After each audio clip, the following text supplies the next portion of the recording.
These people had been infected with a terrible plague in the apocalypse, weak and covered in boils on their necks. Dwight, undeterred, wanted to help them. Althea, however, was very nervous, urging Dwight to leave quickly. Dwight thought they should inform Virginia's team to come and treat these people. Althea said that if Virginia knew they were running around, they'd be the first to be killed. Besides, the symptoms on their necks were of a plague called the Black Death, which she had seen wipe out an entire village before they could get an antidote. Virginia would only come to kill these carriers of infection. Nora, meanwhile, felt powerless, having thought they found someone to save them. After exiting, Althea headed towards the rooftop, but Dwight stopped, asking, "Are we just going to let them die here?"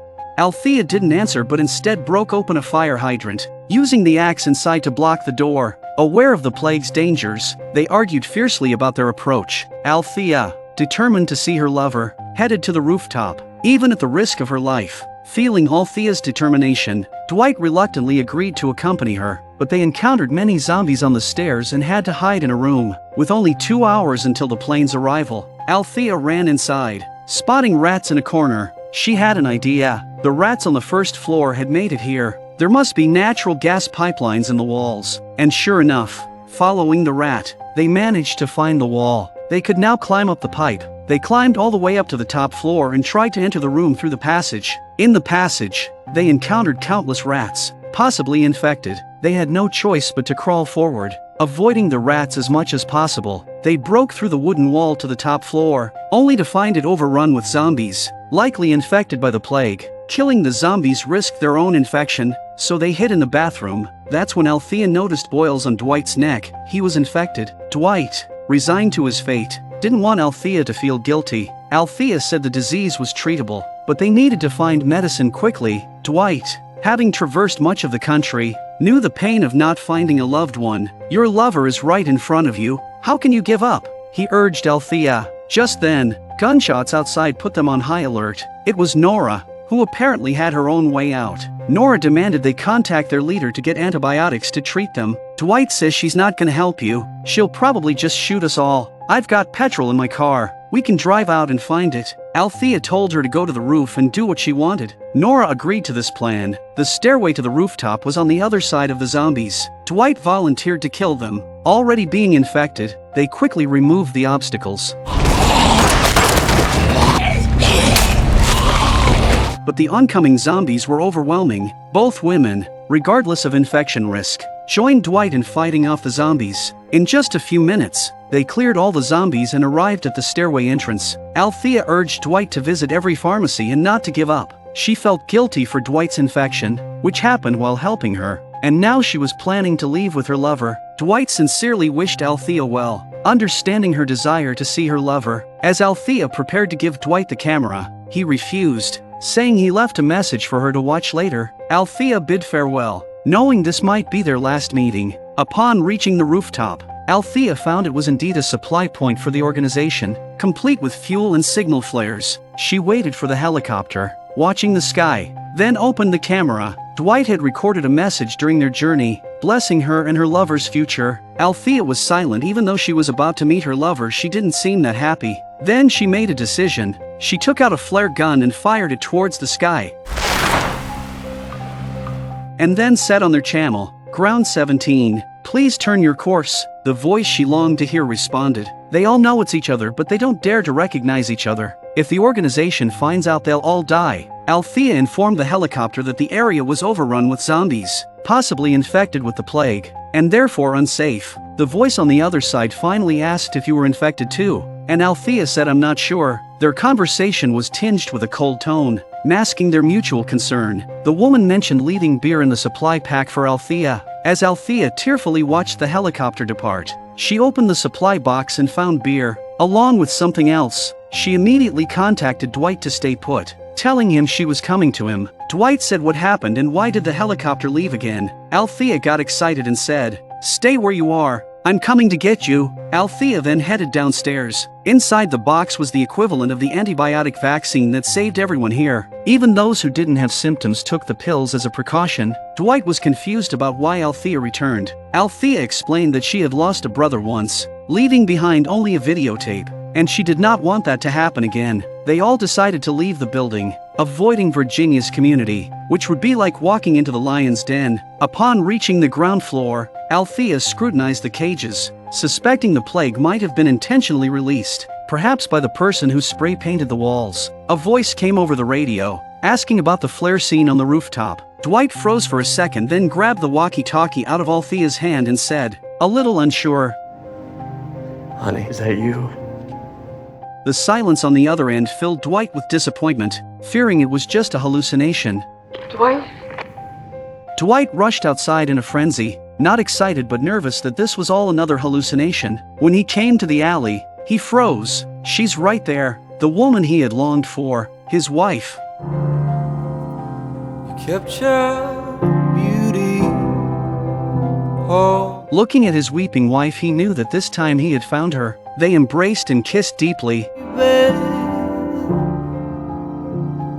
Althea came running out and was so happy for Dwight. No one understood Dwight's struggles to find his wife more than Morgan's team members. Joining Morgan's group, Dwight had truly become himself again, doing good deeds to atone for his past, hoping to proudly tell his wife about his actions when they finally met. Now, Dwight had achieved this. This is a community that is known as a warm harbor in a post-apocalyptic world, where the people living in it have no worries about food, clothing, or the suffering of zombies attacking them. Everyone had assigned jobs but were not allowed to leave without permission. John, who had been there for 6 months, didn't mind the rules. He used to be a police officer, so Virginia assigned him the same role in the community. Weapon use was strictly controlled with daily reporting. Besides, John took turns on duty with a young man named Cameron. The days weren't luxurious, but John felt invested in the place and hopeful about its future. The only imperfection was that Naomi had been assigned to another subsidiary community. John secretly exchanged letters with Naomi through Janice, who handled laundry for all communities. Reading her letters was the highlight of John's day. But was this community as ideal as John thought?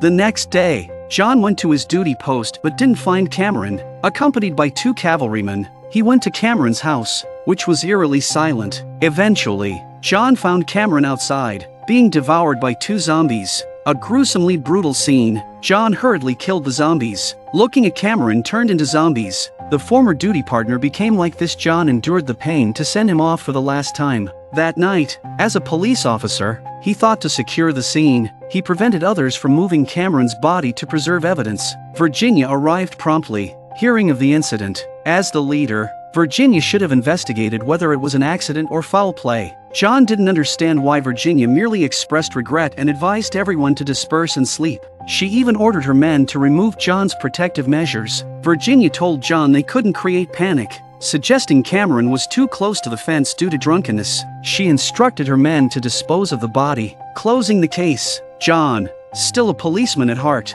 inspected the scene and found an earring. As John was about to return home, a car approached, and out stepped Victor, wearing a high-level badge. John was surprised, and Victor explained he had done some unavoidable things and was now part of the community's internal affairs committee. Summoned by Virginia for a meeting, after a brief exchange, they parted ways. The next day, John approached Janice to talk about Cameron. Janice's face noticeably tensed up. John showed her the earring he had found and asked if she recognized it. Janice denied ever seeing it. John was relieved to get Janice's denial. As long as it was not someone he was familiar with, he would have to investigate. He presented the earring to Virginia, expressing his suspicion about Cameron's death and his desire to investigate further. Virginia reluctantly agreed but advised him to keep it discreet. Soon after, the community organized a funeral for Cameron, which was conducted by Jacob, the pastor himself. At that moment, there was a shout from the distance. A man trying to escape was caught by the cavalry,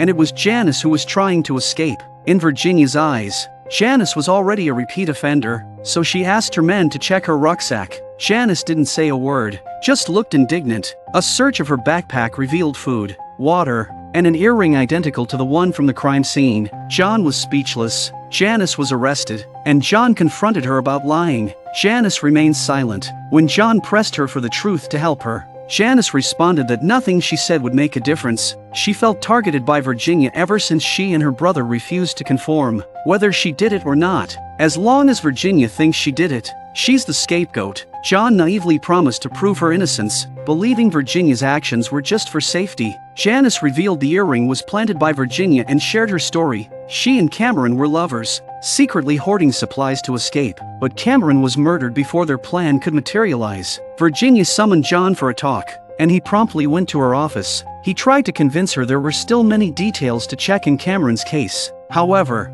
Virginia stated the matter was already settled, hinting at John's desire to keep Janice as his letter courier to Naomi. John was surprised. How did she know about his communications with Naomi? Virginia reveals that she has read every single one of their letters, and through Cameron's channels. John realized how scary this woman was. She was in control of everything. He asked about Janice's fate. Virginia responded that an example had to be made. After leaving her office, John encountered Dakota, who urged him to continue investigating. She suspected her sister was deliberately protecting someone, but she didn't know who. To uncover the truth, John decided to exhume Cameron's body for a detailed examination. After digging for half an hour, he finally uncovered Cameron's body. The stench was nearly overwhelming.